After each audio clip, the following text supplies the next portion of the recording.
നമസ്കാരം. ജ്യോതിർദർശനത്തിലേക്ക് എല്ലാവർക്കും സ്വാഗതം.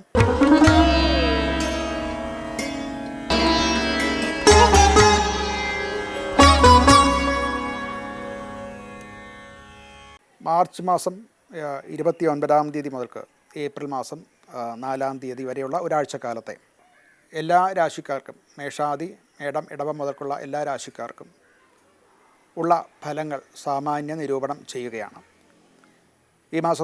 ഈ സമയത്തെ ഗ്രഹസ്ഥിതി പറഞ്ഞാൽ സൂര്യൻ മീനത്തിലാണ്, ശനി മീനത്തിലാണ്, കുജൻ കുംഭത്തിലാണ്, ഏപ്രിൽ 2 മുതൽക്ക് മീനത്തിലേക്ക് മാറും. ബുധൻ കുംഭത്തിലാണ്, ശുക്രൻ മേടത്തിലാണ്, ഗുരു മിഥുനത്തിലും, രാഹു കുംഭത്തിലും, കേതു ചിങ്ങത്തിലുമാണ്. മീനൻ രാശിയിൽ സൂര്യനും ശനിയും ചൊവ്വയും കർമ്മഫലം അതുപോലെ ഉത്തരവാദിത്തം ഇത് രണ്ടും പ്രാധാന്യം വരുന്നതായിട്ട് നമുക്ക് കാണാം. ബുധൻ കുംഭത്തിലാണ്. ബുദ്ധിപരമായിട്ടുള്ള പ്രവർത്തനം, ശാസ്ത്ര പഠനം മുതലായിട്ടുള്ള കാര്യങ്ങൾക്കും ആശയ വിനിമയങ്ങൾക്കും പ്രാധാന്യം ഉണ്ട്. ആദ്യം നമുക്ക് മേടം രാശിയുടെ ഫലങ്ങൾ നോക്കാം. മേടം രാശി അശ്വതിയും ഭരണിയും കാർത്തികയുടെ ആദ്യ പാദവും ചേർന്നതാണ് മേടം രാശി. സൂര്യൻ 12-ാം ഭാവത്തിലാണ്, ശുക്രൻ ലഗ്നത്തിലുമുണ്ട്. വ്യക്തിത്വം കൂടുതൽ ഒരു ആകർഷകമായിട്ട് വരുന്നതായിട്ട് നമുക്ക് മനസ്സിലാവും ഈ രാശിക്കാർക്ക്. എന്നാൽ മനസ്സിൽ ചില ആശങ്കകളും ഒക്കെ ഉണ്ടാവും. അതുകൊണ്ട് തന്നെ ആലോചനകൾ കൂടും. അങ്ങനെ ഒരു ആത്മസംഘർഷം അനുഭവിക്കേണ്ട ഒരു കാലഘട്ടമാണ്. ജോലി സംബന്ധമായിട്ട് അല്ലെങ്കിൽ ജോലിയോ ബിസിനസ്സോ എന്താണെങ്കിലും അത് ഓഫീസിൽ പുതിയ ആശയങ്ങൾ അവതരിപ്പിക്കാനുള്ള അവസരങ്ങളൊക്കെ ഉണ്ടാകും. ആദ്യ ഭാഗത്ത് മേലുദ്യോഗസ്ഥന്മാരോ അല്ലെങ്കിൽ സബോർഡിനേറ്റ്സോ നമ്മളെ കുറച്ചൊന്ന് സംശയത്തോട് കൂടി കാണുന്നതായിട്ട് തോന്നാമെങ്കിലും അത് ഈ ആഴ്ചയുടെ അവസാനത്തോടു കൂടി ആ സംശയങ്ങളൊക്കെ ദൂരീകരിച്ച് നമ്മുടെ അഭിപ്രായങ്ങൾ അവർ സ്വീകരിക്കുന്നതായിട്ട് കാണാം. ഒരു സ്ഥിരതയോടെ കരുതലോടെയും പ്രവർത്തിക്കുകയാണെന്നുണ്ടെങ്കിൽ അംഗീകാരങ്ങളൊക്കെ കിട്ടും. ധനപരമായിട്ട് വ്യക്തികൾക്ക് വെച്ച് നോക്കുകയാണെങ്കിൽ ചിലവുകൾ വളരെ കൂടാം. യാത്ര അതുപോലെ സൗന്ദര്യവർദ്ധക വസ്തുക്കളോ വസ്ത്രം മുതലായിട്ടുള്ള കാര്യങ്ങളിൽ പണം കൂടുതൽ ചിലവാകുന്നതായിട്ട് കാണാവുന്നതാണ്. ആരോഗ്യത്തിന് കുറച്ച് കുറവ് സംഭവിക്കാം. അതായത് ഉറക്കക്കുറവുണ്ടാവാം. ഈ നേരത്തെ പറഞ്ഞതുപോലെയുള്ള മാനസിക സംഘർഷം കൊണ്ടും ഒക്കെ കുറച്ച് ആരോഗ്യത്തിന് കുറവുള്ളതായിട്ട്, ക്ഷീണം ഉണ്ടാകുന്നതായിട്ട് കാണാം. കുടുംബത്തിലാകട്ടെ കൂടുതൽ ശ്രദ്ധ കിട്ടും. നമ്മുടെ കുറച്ചുകൂടെ കുടുംബ ബന്ധങ്ങൾക്ക് ബന്ധം കുറച്ചുകൂടെ നന്നായിട്ട് വരും. എന്നാൽ ഒരു ആവേശം കൂടുതൽ കാണിക്കാത്ത രീതിയിൽ ഒരു സ്ഥിരതയോടുകൂടി അവിടെ പെരുമാറിയില്ല എന്നുണ്ടെങ്കിൽ ചില തർക്കങ്ങളൊക്കെ ഉണ്ടാകാനും സാധ്യതയുണ്ട്. പരിഹാരമായിട്ട് സൂര്യനെ ഭജിക്കുക തന്നെയാണ്. സൂര്യന് അർഘ്യം കൊടുക്കുക, ഗായത്രി മന്ത്രം ജപിക്കുക, അതുപോലെ ശിവക്ഷേത്രത്തിൽ ദർശനം നടത്തുക. വെള്ളിയാഴ്ച ദിവസം ദുർഗാദേവി ക്ഷേത്രത്തിൽ കറുകമാല മുതലായിട്ടുള്ളവ സമർപ്പിക്കുക. ഇതൊക്കെ നല്ലതാണ്. ദീപം സമർപ്പണവും വളരെ നല്ലതാണ്. അടുത്തത് ഇടവക്കൂറാണ്. കാർത്തികയുടെ അവസാനത്തെ 3 പാദം, രോഹിണി, മകയിരം 1, 2 പാദങ്ങൾ. ഇതാണ് ഇടവക്കൂറ്. ശുക്രൻ ഇവർക്ക് 12-ാം ഭാവത്തിലാണ്. ഇവർക്ക് ആഡംബര വസ്തുക്കളോട് കുറച്ച് കൂടുതൽ ആകർഷണം ഉണ്ടാകുന്നതായിട്ട് മനസ്സിലാകാം. ജോലി സംബന്ധമായിട്ട് വലിയ വ്യത്യാസങ്ങളൊന്നും ഉണ്ടാകാനില്ല. എന്നാൽ ഈ ഒരു പ്രൊജക്റ്റിൻ്റെയോ ഒക്കെ ആദ്യ ഭാഗങ്ങൾ, പിന്നാമ്പുറ പ്രവർത്തനങ്ങൾ എന്ന് പറയട്ടെ, അത് കുറച്ചുകൂടെ കൂടുതൽ ചെയ്യാനുള്ള ഒരു അവസ്ഥ കാണുന്നുണ്ട്. ധനപരമായിട്ട് അപ്രതീക്ഷിതമായിട്ടുള്ള ചില ചിലവുകളുമൊക്കെ അവർക്കുണ്ടാകും. പ്രത്യേകിച്ച് വീടുമായിട്ട് ബന്ധപ്പെട്ട ചില അപ്രതീക്ഷിത ചിലവുകളും മറ്റും ഉണ്ടാകാനുള്ള സാധ്യതയുണ്ട്. ആരോഗ്യ സംബന്ധമായിട്ട് കണ്ണ് സംബന്ധമായിട്ടുള്ള ചില ബുദ്ധിമുട്ടുകളുണ്ടാകാം. ഉറക്കം ഇത് വളരെ ആവശ്യമാണ്. ഉറക്കവും വിശ്രമവും വളരെ ആവശ്യമായിട്ടുള്ള കാലമാണ്. അത് സൂക്ഷിച്ചില്ല എന്നുണ്ടെങ്കിൽ കണ്ണിൻ്റെ ഒരു രോഗം വരാൻ സാധ്യതയുണ്ട്. കുടുംബപരമായിട്ട് വിദേശത്തുള്ള ബന്ധുക്കളിൽ നിന്ന് നമുക്ക് വാർത്തകൾ കിട്ടും, അഥവാ അവരുമായിട്ട് ആശയവിനിമയം നടത്തും. അതുകൊണ്ട് നമുക്ക് ചില പ്രയോജനങ്ങളും കുടുംബപരമായിട്ടുള്ള ബന്ധങ്ങളിൽ കുറച്ച് അഭ്യുന്നതി വരാനുള്ള സാധ്യതയുണ്ട്.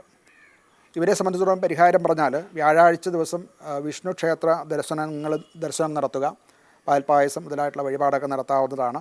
അതുപോലെ മഞ്ഞ നിറമുള്ള വസ്ത്രം ദാനം ചെയ്യുന്നതും നല്ലതാണ്.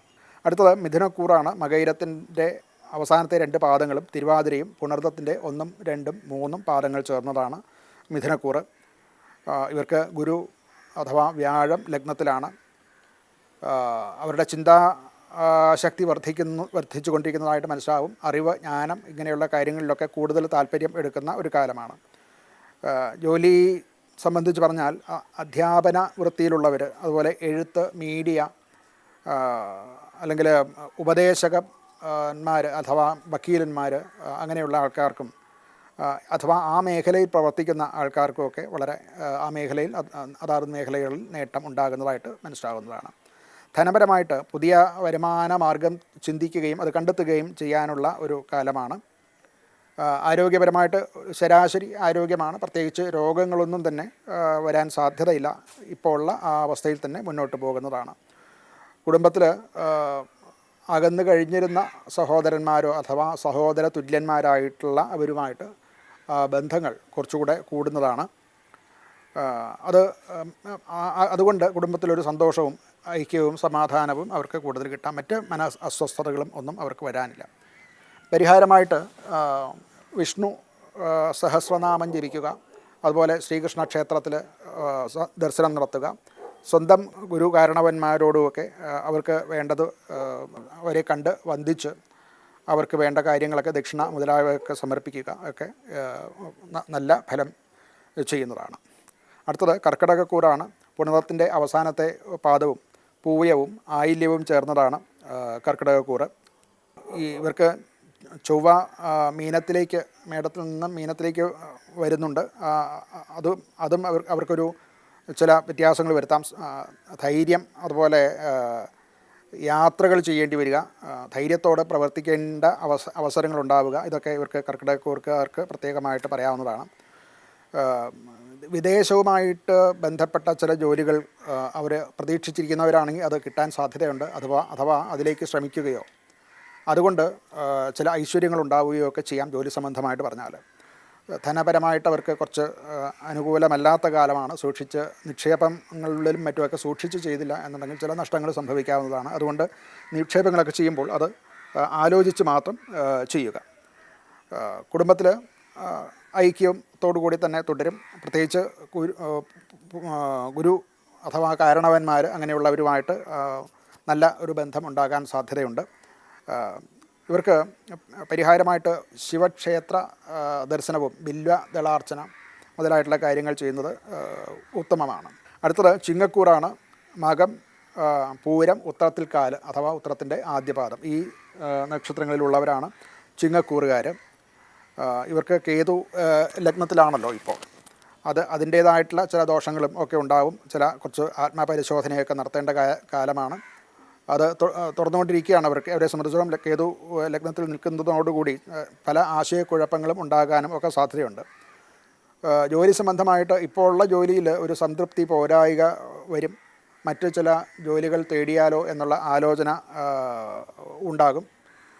അതിന് ചിലപ്പോൾ ചില പുതിയ ഓപ്പണിംഗ് അവർക്ക് വരാനുള്ള സാധ്യതയും ഉണ്ട്.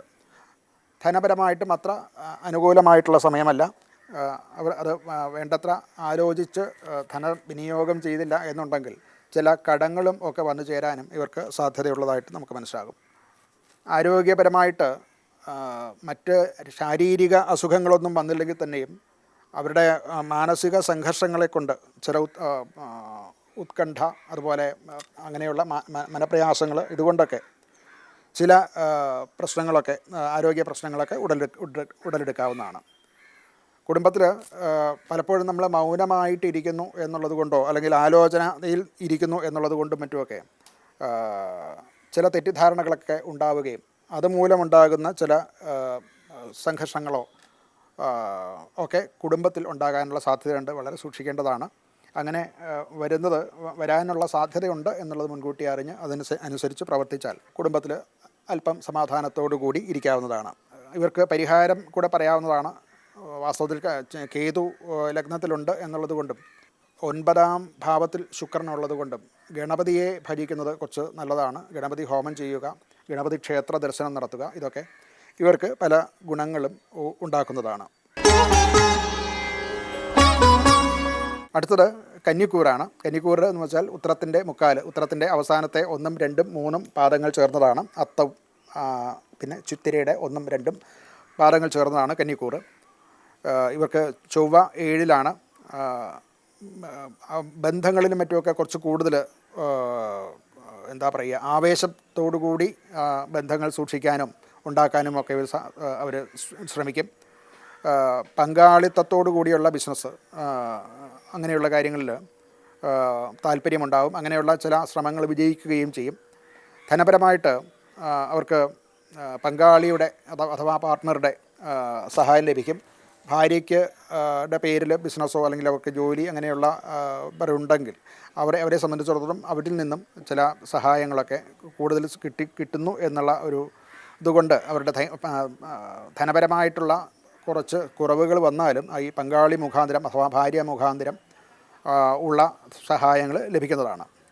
ആരോഗ്യപരമായിട്ട് അവർക്ക് കുറേയേറെ സംഘർഷങ്ങളും ഒക്കെ ഉണ്ടാകുന്നത് കാലമായതുകൊണ്ട് പൊതുവേ ക്ഷീണമുണ്ടാവുകയും നാഡീ സംബന്ധമായിട്ടുള്ള ചില രോഗങ്ങൾ ഉണ്ടാകാനും സാധ്യതയുണ്ട്. അങ്ങനെയുള്ള രോഗങ്ങളുള്ളവർ അത് പ്രത്യേകം ശ്രദ്ധിക്കേണ്ടതാണ്.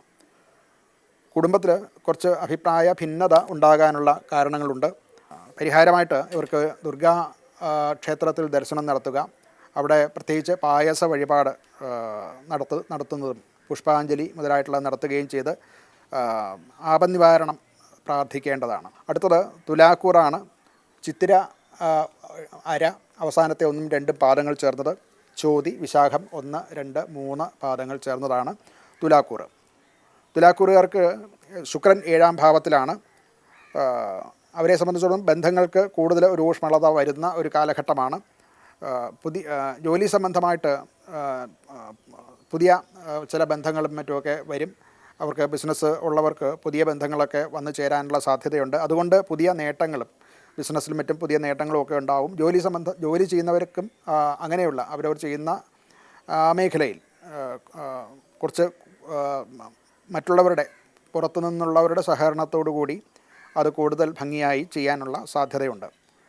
ധനപരമായിട്ടും ഒരു അനുകൂലമായിട്ടുള്ള കാലമാണ്. ധനാഗമ മാർഗങ്ങൾ പുതുതായിട്ട് ഉണ്ടാകും. പൂർവികമായിട്ടുണ്ടായിരുന്ന ചില കടങ്ങളൊക്കെ വീടാനും അഥവാ നമ്മൾ കൊടുത്ത ധനം തിരിച്ചു കിട്ടാനും ഒക്കെയുള്ള അനുകൂലമായിട്ടുള്ള കാലമാണ്. ആരോഗ്യവും ഇവർക്ക് ആരോഗ്യ പ്രശ്നങ്ങളൊന്നും തന്നെ വരുന്നില്ല. മറ്റ് രോഗങ്ങളോ ഒന്നും ഉണ്ടാകുന്നില്ല. രോഗമുള്ളവർക്ക് തന്നെ അതിൽ നിന്ന് ഒരു വിമുക്തി ഉണ്ടാകാൻ സാധ്യതയുള്ള കാലമാണ്.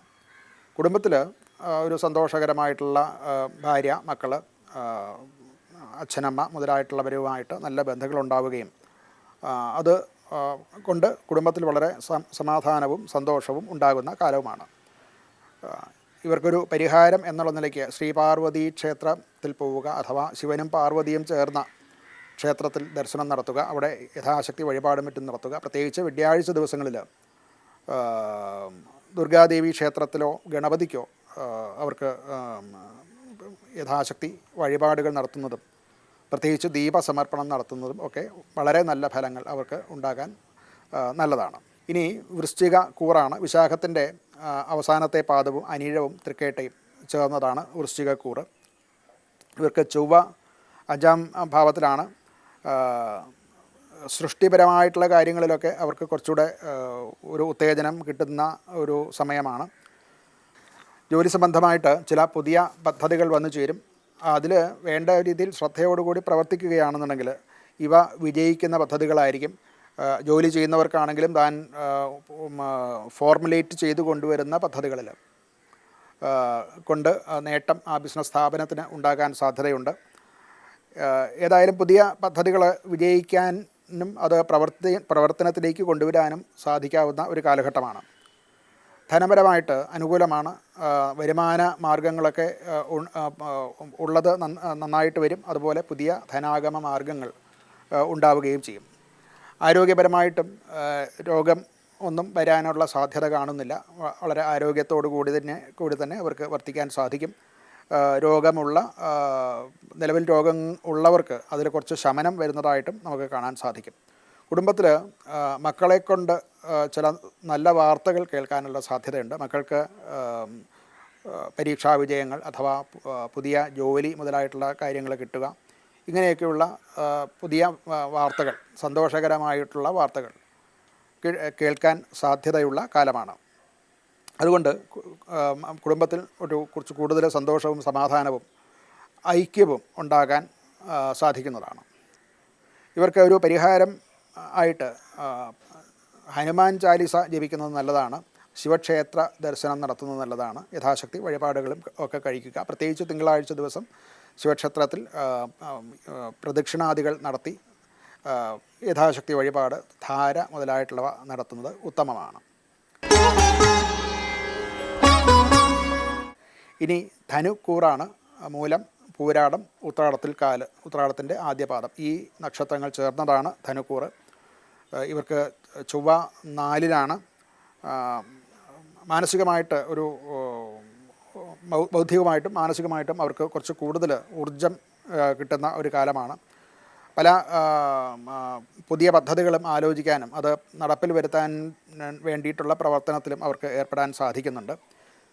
ജോലി സംബന്ധമായിട്ട് നമ്മുടെ വീടും ജോലിസ്ഥലവും അഥവാ ജോലിയും പരസ്പരം പൊരുത്തപ്പെടുത്താൻ ശ്രമിക്കും. ചില പൊരുത്തക്കേടുകൾ ഉണ്ടായിരുന്നവ അത് പരിഹരിക്കാൻ സാധിക്കുന്ന സമയമാണ്. ഗൃഹസംബന്ധമായിട്ട് ചില പണികളും പുതിയ നൂതനമായിട്ടുള്ള ചില കൺസ്ട്രക്ഷൻസോ അല്ലെങ്കിൽ ചില അറ്റകുറ്റപ്പണികളോ ഒക്കെ നടത്തേണ്ടതായിട്ട് വന്നേക്കാം. ഇത് സംബന്ധിച്ച് ചിലവുകൾ, ധനത്തിൻ്റെ കാര്യം പറഞ്ഞാൽ വരുമാനം ഉണ്ടെങ്കിലും വീട് സംബന്ധമായിട്ടുള്ള ചില ചിലവുകളൊക്കെ വന്നേക്കാം. റിപ്പയറോ അല്ലെങ്കിൽ പുതിയ അറ്റാച്ച്മെൻറ്റ് മുതലായിട്ടുള്ള കാര്യങ്ങൾ ചെയ്യുന്നത് കൊണ്ടുണ്ടാകുന്ന ചിലവുകളുണ്ടാവാം. അതുപോലെ തന്നെ വാഹന സംബന്ധമായിട്ടും കുറച്ച് ചിലവുകൾ വന്നേക്കാം. അപ്രതീക്ഷിതമായിട്ടുള്ള ചിലവുകളൊക്കെ വരാൻ സാധ്യതയുണ്ട്.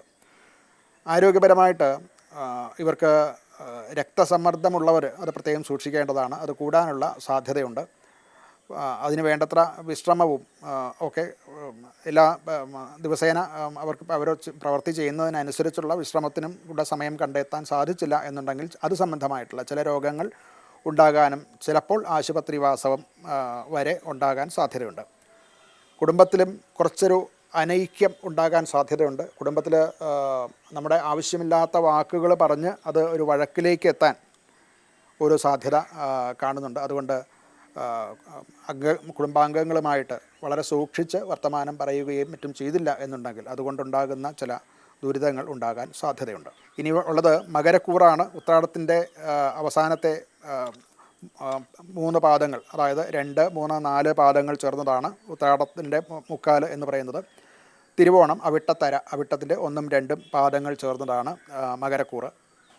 ഇവർക്ക് ബുധൻ 2-ലാണ്. 2-ൽ ബുധനും കുജനും സർപ്പിയുമുണ്ട്. 3-ൽ സൂര്യനും ശനിയുമാണ്. മകരക്കാർക്ക് 6-ലാണ് വ്യാഴം. കുറച്ച് അനുകൂലമല്ല, ദൈവാധീനത്തിന് കുറച്ച് കുറവുള്ള കാലമാണ്. സംസാരം കൊണ്ട്, വാക്കുകളെ കൊണ്ട് ഉണ്ടാകുന്ന ചില ഗുണങ്ങളൊക്കെ ഇവർക്ക് കിട്ടാൻ സാധ്യതയുണ്ട്. ജോലി സംബന്ധമായിട്ട് ഈ സെയിൽസിലും മറ്റുമൊക്കെ ജോലിയുള്ള, അഥവാ മാർക്കറ്റിംഗ് മേഖലയിലും മീഡിയ, അതുപോലെ അധ്യാപനം, ഗവേഷണം, ഇങ്ങനെയുള്ള ജോലികളിൽ ഏർപ്പെടുന്നവർക്ക് ചില വിജയങ്ങളൊക്കെ കാണാൻ സാധ്യതയുണ്ട്. അവർ കുറച്ച് അതിൽ അവരവരുടെ ജോലിയിൽ ശോഭിക്കാൻ ഉള്ള കാലമാണ് ഇപ്പോൾ നടക്കുന്നത്. ധനപരമായിട്ട് ഒരു വരുമാനത്തിന് ഭംഗമൊന്നുമില്ല. സ്ഥിരമായിട്ടുള്ള വരുമാനം കിട്ടിക്കൊണ്ടിരിക്കുന്നത് അതുപോലെ തന്നെ വരും. പുതിയ വരുമാന മാർഗങ്ങളൊന്നും വരാൻ സാധ്യതയില്ല. ആരോഗ്യത്തിനാണെങ്കിലും ശരാശരി ആരോഗ്യം അഥവാ മറ്റ് രോഗങ്ങളൊന്നും തന്നെ പുതുതായിട്ട് വരാനില്ല. സാമാന്യം ആരോഗ്യസ്ഥിതി പൊതുവെ അനുകൂലമായിട്ടുള്ള കാലമാണ്. കുടുംബത്തിലും സന്തോഷകരമായിട്ടുള്ള അവസ്ഥ ഉണ്ടാകും. മറ്റ് കുടുംബാംഗങ്ങൾ നല്ല ബന്ധം അപ്കീപ്പ് ചെയ്യാൻ സാധിക്കുന്ന കാലമാണ്. പരിഹാരം എന്നുള്ള നിലയ്ക്ക് ഗണപതി ക്ഷേത്ര ദർശനം നടത്തുക, ഗണപതി ഹോമം നടത്തുക, വിഷ്ണുവിൻ്റെ അവതാരങ്ങൾ, അതായത് സുദർശനം, നരസിംഹം, ശ്രീരാമൻ, ശ്രീകൃഷ്ണൻ മുതലായിട്ടുള്ള അവതാരങ്ങൾ ഉള്ള ക്ഷേത്രങ്ങളിൽ ദർശനം നടത്തുന്നതും അവിടെ യഥാശക്തി വഴിപാട് കഴിക്കുന്നതും ഒക്കെ ഇവർക്ക് മറ്റ് ദോഷങ്ങളിൽ നിന്നും വിമുക്തി ഉണ്ടാകാൻ നല്ലത് തന്നെയാണ്. അടുത്തത് കുംഭക്കൂറാണ് അവിട്ടത്തിൻ്റെ അവസാനത്തെ 1, 2 പാദങ്ങൾ, ചതയം, പൂരൂരുട്ടാതി, മുക്കാല്, അതായത് പൂരൂരുട്ടാതി 1, 2, 3 പാദങ്ങൾ ചേർന്നത് ആണ് കുംഭക്കൂറ്. ഇവർക്ക് ബുധനും രാഹുവും ചൊവ്വയും ആദ്യഭാവത്തിൽ ചൊവ്വയും ലഗ്നത്തിലുണ്ട്. 2-ൽ ശനിയും സൂര്യനുമാണ്. പുതിയ ആശയങ്ങൾ രൂപപ്പെട്ട് വരുന്ന ഒരു കാലമാണ്. പുതിയ ആശയങ്ങൾ ഉടലെടുക്കുകയും അതൊരു പ്രവൃത്തി പഥത്തിലേക്ക് കൊണ്ടുവരാൻ ശ്രമിക്കുകയും ചെയ്യുന്ന ഒരു കാലമാണ്.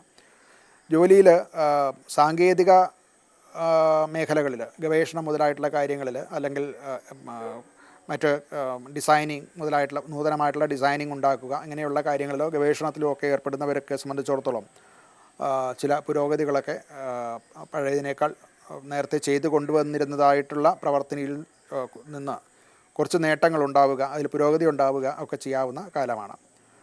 ധനപരമായിട്ട് അനുകൂലമാണ്. പുതിയ നിക്ഷേപ സാധ്യതകൾ വരികയും അത് നിക്ഷേപിക്കാൻ സാധിക്കുകയും ചെയ്യും. അതുകൊണ്ട് ഭാവിയിൽ പ്രയോജനം ഉണ്ടാകാനും നല്ല നിക്ഷേപങ്ങളാണ് അവർക്ക്, നിക്ഷേപ സാധ്യതകളാണ് അവരുടെ മുമ്പിൽ തുറന്നു വരുന്നത്. ആരോഗ്യപരമായിട്ട് നാഡീ സംബന്ധമായിട്ടുള്ള ചില രോഗങ്ങൾ ഉള്ളവർക്കത് കൂടുതലാകും. അത് അല്ലാത്തവർക്കും നാഡീ സംബന്ധമായിട്ടുള്ള ചില പ്രശ്നങ്ങൾ ഉണ്ടാവുകയും അതുമൂലമുണ്ടാകുന്ന ക്ഷീണം, അസ്വസ്ഥത മുതലായിട്ടുള്ളവ ഉണ്ടാകാൻ സാധ്യതയുണ്ട്. കുടുംബത്തിൽ അനുകൂലമാണ്. പ്രത്യേകിച്ച് വാക്കുകളെ കൊണ്ട് അനുകൂലമാക്കി എടുക്കേണ്ടതായിട്ടുള്ള ഒരു ചുമതല വന്നുകൂടും. താൻ സ്വയം വർത്തമാനം പറഞ്ഞ് ശരിയായ രീതിയിലുള്ള വർത്തമാനത്തെ കൊണ്ട് പരസ്പര ബന്ധം, സൗഹൃദം വർദ്ധിപ്പിക്കാൻ അതിൻ്റെ ആവശ്യകത ഉള്ള കാലമാണ്. ഇവർക്ക് ഒരു പരിഹാരം എന്നുള്ള നിലയ്ക്ക് വിഷ്ണു സഹസ്രനാമം ജപിക്കുക, അതുപോലെ ശ്രീകൃഷ്ണ ക്ഷേത്രത്തിൽ, ശ്രീരാമക്ഷേത്രത്തിൽ ഒക്കെ ദർശനം നടത്തുന്നതും യഥാശക്തി വഴിപാടുകൾ നടത്തുന്നതും ഒക്കെ അനുകൂലമായിട്ടുള്ള ഫലങ്ങൾ ഉണ്ടാക്കുന്നതാണ്. അടുത്തത് മീനക്കൂറാണ്. മീനക്കൂറ് എന്ന് പറഞ്ഞാൽ പൂരൂരുട്ടാതിയുടെ അവസാനത്തെ പാദവും ഉത്രട്ടാതിയും രേവതിയും ചേർന്ന നക്ഷത്രങ്ങളാണ്. ഇവർക്ക് സൂര്യനും ശനിയും ആഴ്ചയുടെ അവസാനം ചൊവ്വയും ലഗ്നത്തിൽ വരുന്നു. 2-ൽ ശുക്രനും 4-ൽ വ്യാഴവും ഒക്കെയാണ്. ജീവിതത്തിൽ ചില നിർണായകമായിട്ടുള്ള ഉത്തരവാദിത്തങ്ങളൊക്കെ ഏറ്റെടുക്കേണ്ടതായിട്ട് വരും, അഥവാ അത് വന്നു ചേരും. അത് പുതിയ ഉത്തരവാദിത്തങ്ങൾ ഏറ്റെടുക്കുകയും അത് വേണ്ട വിധം നമ്മുടെ ബോസ് അഥവാ ഹയറപ്സിന് അത് കാണിച്ചു അതിൻ്റെ ഉത്തരവാദിത്വത്തോടു കൂടി ചെയ്യുന്നു എന്ന് ബോധ്യപ്പെടുത്തി കൊടുക്കേണ്ടതായിട്ടുള്ള ഒരു ചുമതല അവർക്ക് ഉണ്ടാകും. വേണ്ടത്ര ശ്രമം ചെയ്താൽ അതിൽ വിജയിക്കാൻ സാധിക്കും. എന്നാലും ലഗ്നത്തിലെ ശനിയുടെ പ്രഭാവം കൊണ്ട് ചില കുറവുകൾ, അഥവാ വളരെ കൂടുതലായിട്ടുള്ള എക്സേർഷൻ അതിൽ എടുക്കേണ്ടതായിട്ട് വരും. ധനപരമായിട്ട് അനുകൂലമാണ്. ശുക്രൻ 2-ലാണ്. അതുകൊണ്ട് ധനം വന്നു ചേരും. എങ്കിലും വളരെയേറെ ശ്രമം അതിനു വേണ്ടിയിട്ട് നടത്തേണ്ടതായിട്ട് വരും. ബിസിനസ്സിലും മറ്റുള്ളവർക്ക് പ്രത്യേകിച്ച് ധനം വരാനുള്ള മാർഗമുണ്ടെങ്കിലും അത് വന്ന് ചേരുന്ന, നമ്മുടെ കയ്യിൽ വന്ന് ചേരുക എന്ന് പറയുന്നത് കുറച്ചൊരു ബുദ്ധിമുട്ട് ഉണ്ടാക്കുന്നതാണ്. ആരോഗ്യ സംബന്ധമായിട്ട് കുറച്ച് ക്ഷീണവും ഒക്കെ അവർക്ക് കൂടുതലുണ്ടാവും. കൂടുതൽ ഉത്തരവാദിത്വത്തോടു കൂടി വളരെ കൂടുതൽ സമയം ജോലി ചെയ്യേണ്ടി വരുന്നു എന്നുള്ളത് കൊണ്ട് ശാരീരിക ക്ഷീണവും അതുകൊണ്ട് തന്നെ കുറച്ച് മാനസിക പ്രശ്നങ്ങളും ഒക്കെ അനുഭവിക്കാൻ ഉള്ള സാധ്യതയുണ്ട്. കുടുംബത്തിൻ്റെ ഒരു അനുകൂല അവസ്ഥ, ഒരു സൗഹൃദാവസ്ഥ കുറച്ചൊന്ന് കുറയുന്ന സമയമാണ്. ആ ഒരു പിന്തുണ ഉണ്ടാക്കിയെടുക്കേണ്ടത് വളരെ ആവശ്യവുമാണ്. അതിനു വേണ്ടിയിട്ട് സ്വയം പരിശ്രമിക്കണം. വേണ്ടത്ര ഭംഗിയായിട്ട് എല്ലാ കുടുംബാംഗങ്ങളോടും ഒക്കെ വേണ്ട രീതിയിൽ വർത്തമാനം പറയുകയും തനിക്ക് അനുകൂലമാക്കി എടുക്കുകയും ചെയ്യേണ്ടതിൻ്റെ ആവശ്യകത കുറച്ച് കൂടുന്നതായിട്ട് നമുക്ക് മനസ്സിലാവുന്നതാണ്. ഇവർക്ക് ശാസ്താക്ഷേത്ര ദർശനം നടത്തുന്നതും എള്ള് കൊണ്ടുള്ള നീരാജനം നടത്തുന്നതും അതുപോലെ ശിവക്ഷേത്ര ദർശനം നടത്തുന്നതും ഒക്കെ വളരെ നല്ലതാണ്. ഹനുമാനെ ഭജിക്കുന്നതും ഹനുമാൻ ചാലീസ മുതലായിട്ടുള്ള കീർത്തനങ്ങൾ ജപം ചെയ്യുന്നതും ഒക്കെ അനുകൂലമായിട്ടുള്ള ഫലം ചെയ്യും. നമസ്കാരം.